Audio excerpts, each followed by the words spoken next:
అమ్మ ఎప్పటికీ రిటైర్ అవ్వదు. తన చేతులు అలసిపోవచ్చు, జుట్టు తెల్లబడచ్చు, కానీ తన పిల్లల కోసం ఆలోచించే హృదయం ఎన్నడూ అలసిపోదు. ఆమె ప్రార్థనలు ఆగవు, ఆమె ప్రేమ తగ్గదు. వారి కోసం ఆమె చేసే త్యాగాలకు అంతు ఉండదు.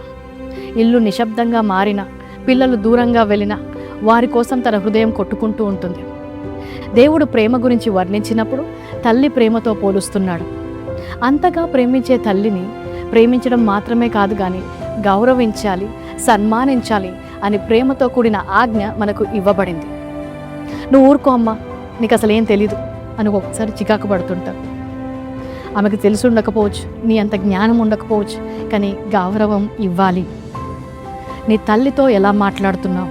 నీ తల్లి గురించి ఏం మాట్లాడుతున్నావు? నా తల్లి నన్ను అంతగా ప్రేమించే వ్యక్తి కాదని నువ్వు అనుకోవచ్చు, కానీ ఆ తల్లిని సన్మానించాలి, గౌరవించాలి అన్నప్పుడు అది నీకు దీవెనకరంగా, దీర్ఘాయుష్కి మూల కారణంగా ఉంటుందని బైబిల్ సెలవిస్తుంది. మదర్స్ డే సందర్భంగా నేను కోరుకుంటున్నది ఏంటంటే, గౌరవంతో మాట్లాడండి, గాయపరిచేలాగా కాదు. కృతజ్ఞతతో స్పందించండి, కఠినంగా కాదు. ఆమె ప్రయాసానికి తగ్గట్టుగా జీవించండి.